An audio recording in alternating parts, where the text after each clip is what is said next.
Muito bem, amigos, tudo bem com vocês? Que alegria, que satisfação estar aqui e agora para fazermos o fechamento da nossa aula de Juizados Especiais Criminais. A gente já passou pelos pontos mais importantes. Agora nós vamos falar de um ponto fácil, tranquilo e vamos terminar com um tema de suma importância. O nosso item 9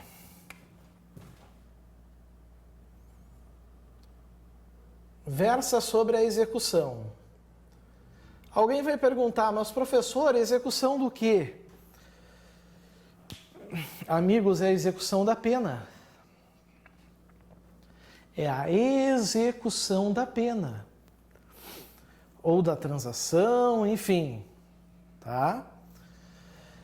Bom, vem comigo aqui, por gentileza.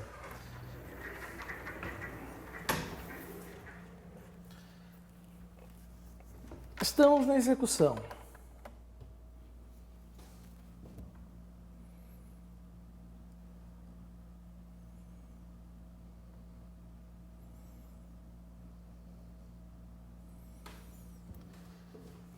Olha o que diz aqui. Aplicada exclusivamente pena de multa.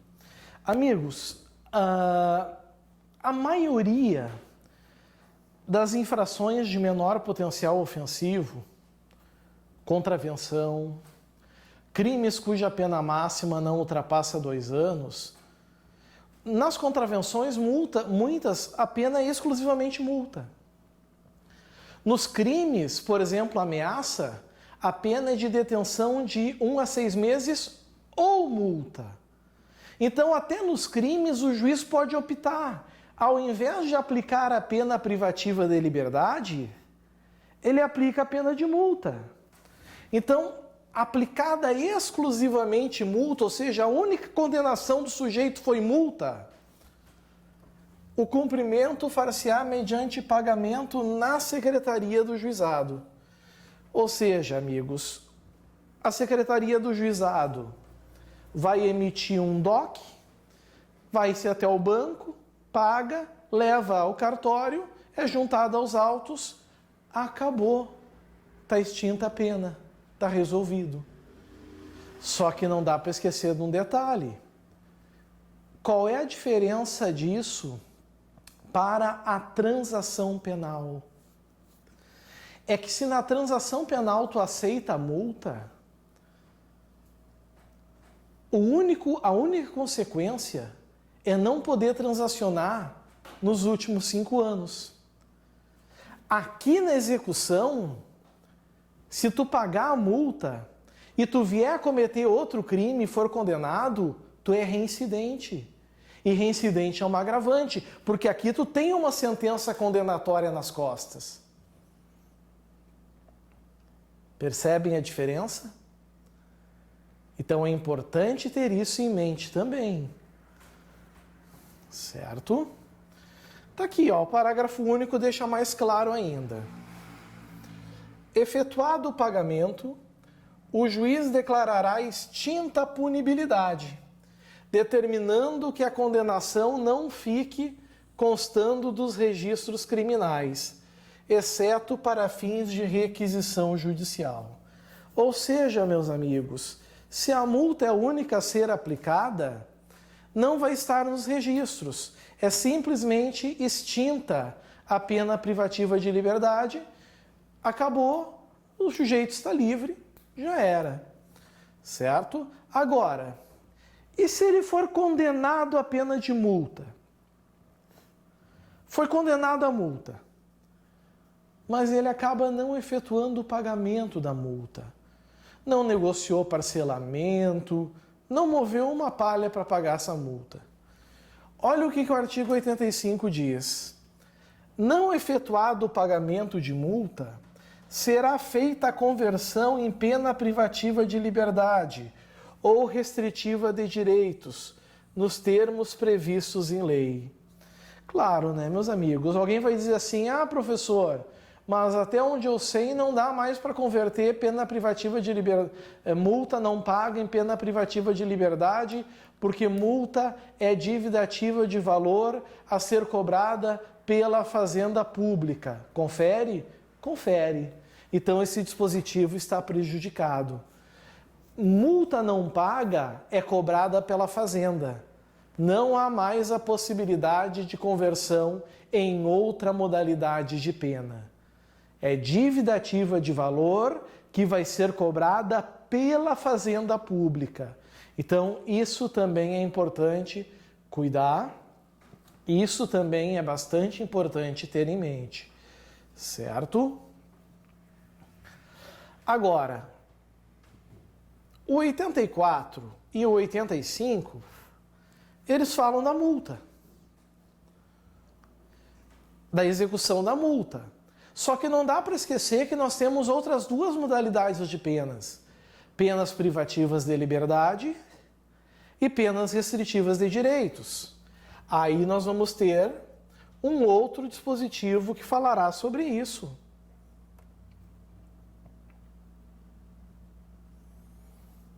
Aqui.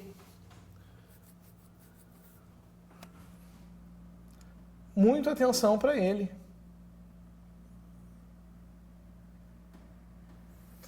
A execução das penas privativas de liberdade, ou seja, reclusão, detenção, prisão simples e restritivas de direitos, como, por exemplo, prestação de serviços à comunidade, ou de multa também, só que agora acumulada com estas, ou seja, reclusão e multa, detenção e multa, prestação de serviço à comunidade e multa, será processada perante o órgão competente nos termos da lei, a famosa LEP. É a Lei de Execução Penal, Lei 7.210 de 84. Ali está. Certo? Então, amigos, para resumir, só multa. Secretaria do Juizado pagou, está extinta a punibilidade. Certo? Pena privativa de liberdade e restritiva de direitos. Cumulada com multa, não cumulada com multa. Lei de execução penal que vai regular, certo, o cumprimento dessas penas. Aproveitando esses pontinhos aqui, né, intermediários, vamos falar sobre eles também. Despesas processuais. Nos casos de homologação do acordo civil, homologação do acordo civil é a composição dos danos cíveis, que nós já vimos lá do artigo 74, e a aplicação de pena restritiva de direitos ou multa, o 76, as despesas processuais serão reduzidas conforme dispuser lei estadual. Lembrem que o autor do fato, ele não arca com nenhuma dessas despesas. Isso é muito importante que a gente saiba também, certo?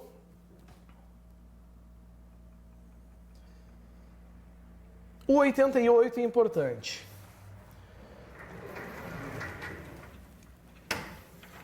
Pessoal, existe um crime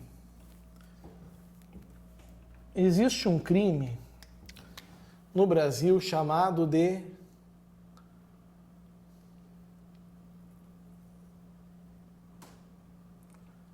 lesão corporal.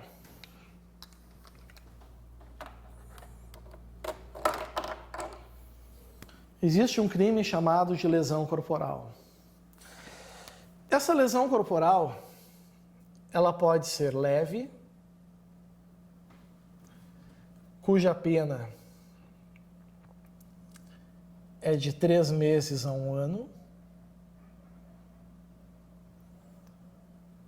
Ela pode ser grave, cuja pena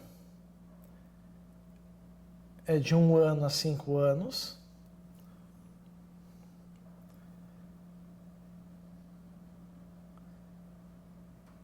Ela pode ser gravíssima, cuja pena pode ser de 2 anos a 8 anos. Ela pode ser seguida de morte.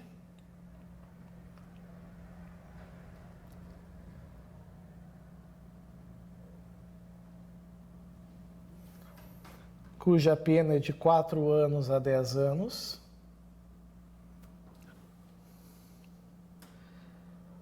E ela pode ser culposa, cuja pena é de 2 meses a 1 ano.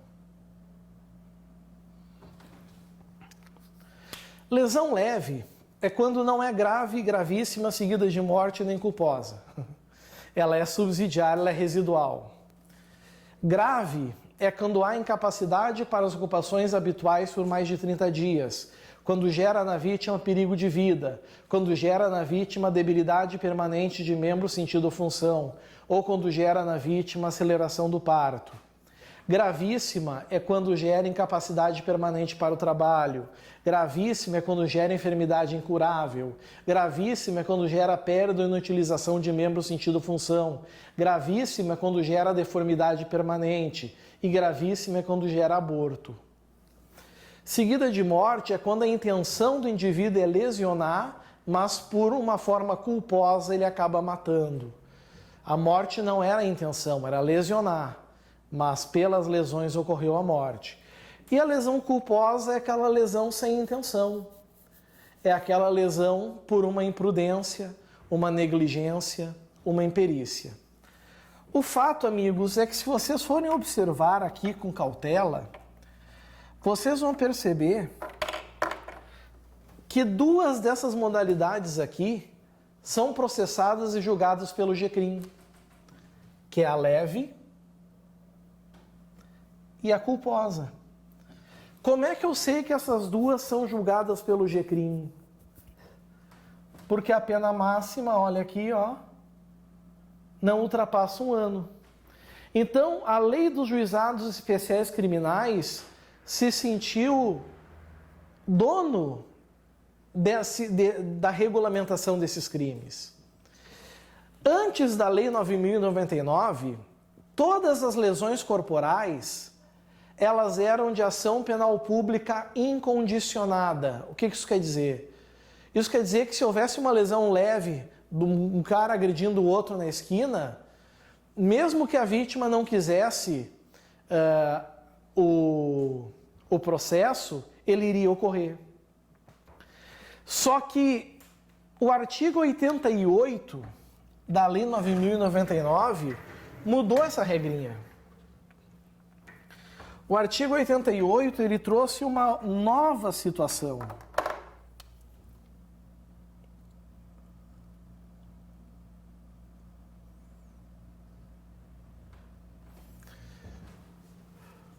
Além das hipóteses do Código Penal e da legislação especial, dependerá de representação a ação penal relativa aos crimes de lesões corporais leves e lesões culposas. Então, o que isso quer dizer, meus amigos? Isso quer dizer que aqui, agora, depende de representação do ofendido, ele tem que querer. Aqui continua incondicionada. Aqui continua incondicionada. Aqui continua incondicionada. Mas aqui depende de representação. Isso desde 95. Só existe uma exceção. Quem está ligado nas aulas vai lembrar. Lei Maria da Penha.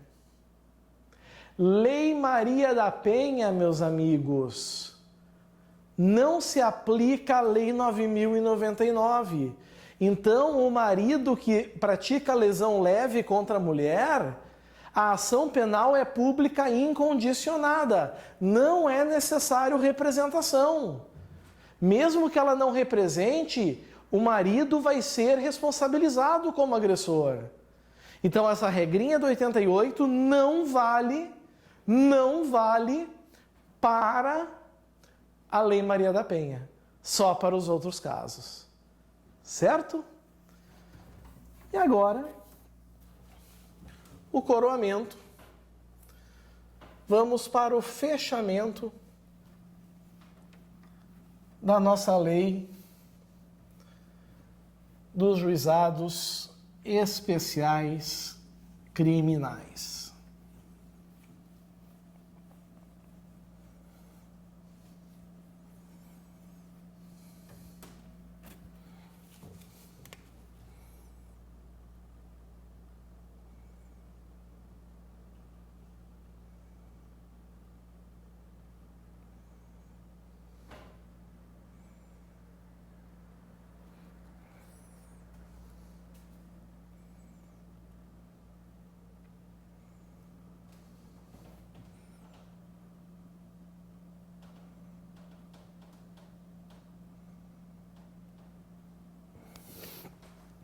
Suspensão condicional do processo.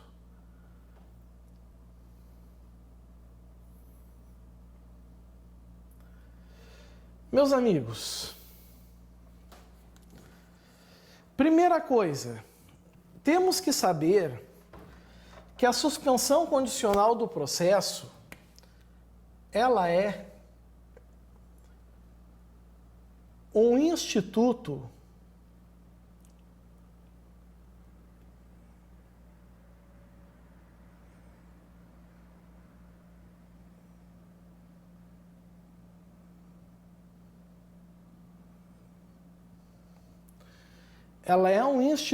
despenalizador, certo? É um instituto despenalizador, ou seja, também evita o litígio, também evita o processo, do mesmo jeito, da mesma forma que os outros. Quem é que propõe?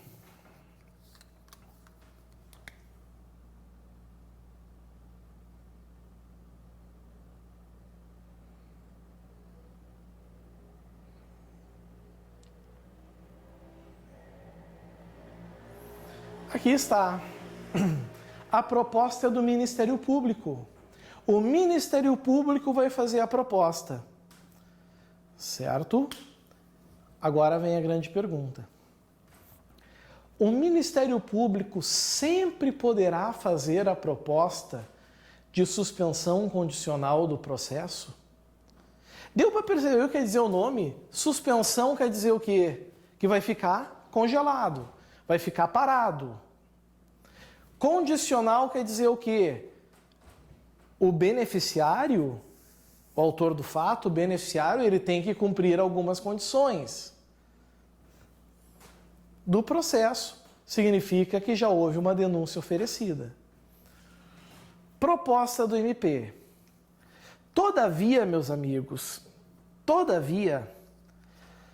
existem condições, aliás, requisitos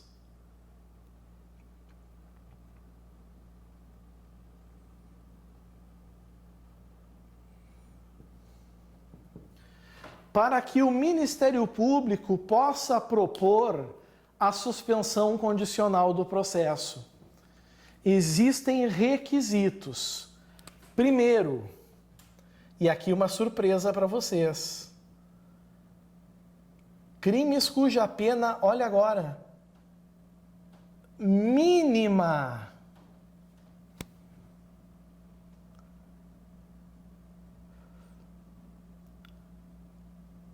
seja igual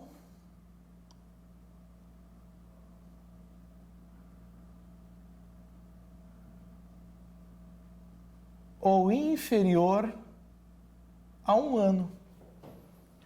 Mas, professor, até agora, falando na lei do GCRIM, a gente não estava tomando por base sempre a pena máxima? Estava.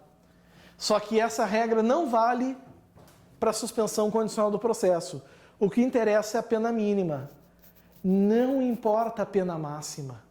Então, por exemplo, exemplificando, estelionato.